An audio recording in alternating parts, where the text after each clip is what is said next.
ఎన్టీఆర్ చిన్నప్పుడు ఆయన జీవితం చూస్తే కష్టపడే పైకి వచ్చాడు. ఒకరోజు ఆయన ఒక స్టోరీ చెప్పాడు నాకు.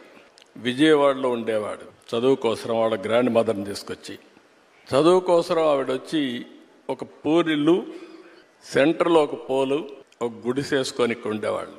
రాత్రి వర్షం వచ్చింది.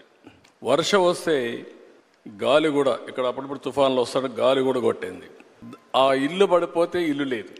రాత్రంతా ఆ పోల్ పట్టుకొని కూర్చున్నాడు. మార్నింగ్ వరకు నిలబెట్టుకున్నాడు. అంటే ఒక మనిషి యొక్క దృఢ సంకల్పం ఏ విధంగా పనిచేస్తుందో వారి జీవితమే ఒక ఉదాహరణ. అది ఆయన జీవితంలో జరిగిన నిజమైన సంఘటనలు ఇలాంటివి చూస్తే ఒక సంకల్పంతో ముందుకు పోయారు. అందుకే ఇప్పుడు కాదు, రేపు కాదు, ఎప్పటికైనా సరే చిరంజీవి గారికి ఉండే పేరు చిరంజీవి గారికి ఉంది.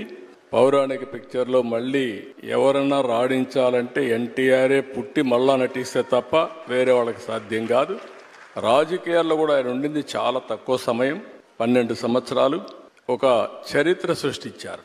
అంటే ఆ సంకల్పం అనేది అలాంటి సంకల్పం. అందుకని మీరు చెప్పినప్పుడు అందరికి కూడా ఒకటే నేను విజ్ఞప్తి చేస్తున్నా, పాజిటివ్ థింకింగ్ ఈజ్ ఇంపార్టెంట్. ప్రతి ఒక్క వ్యక్తికి ఛాలెంజెస్ రాకుండా ఉండవు, లైఫ్లో క్రైసిస్ రాకుండా ఉండవు. నాకైతే నా జీవితంలో దేశంలో ఏ రాజకీయ నాయకుడు ఫేస్ చేయలేని క్రైసిస్ ఫేస్ చేశా. ప్రతి ఒక్క సంక్షోభాన్ని ఒక అవకాశంగా తీసుకున్నా, అక్కడి నుంచి ఇంకా పైకి లేసి వచ్చాను తప్ప ఎక్కడ ధైర్యపడలేదు. అలాంటి చేయగలిగితే ఆకాశమే హద్దుగా ఎదిగే పరిస్థితి వస్తుంది.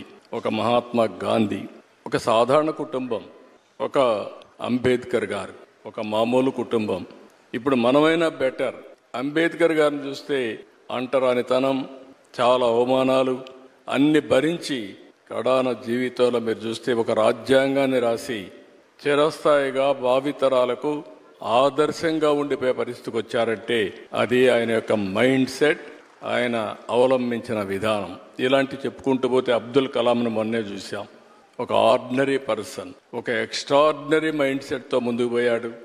దేశం మెచ్చే అధ్యక్షుడయ్యే పరిస్థితికి వచ్చాడు. I'm very happy. ఛాలెంజెస్ వస్తూ ఉంటాయి. ఇక్కడ కూడా నారాయణ ఇన్స్టిట్యూట్ చూస్తున్నాను. ఎవ్రీ ఛాలెంజ్ని ఒక ఆపర్చునిటీగా కన్వర్ట్ చేసుకుంటున్నారు. And you are growing further and further. I'm very happy for that.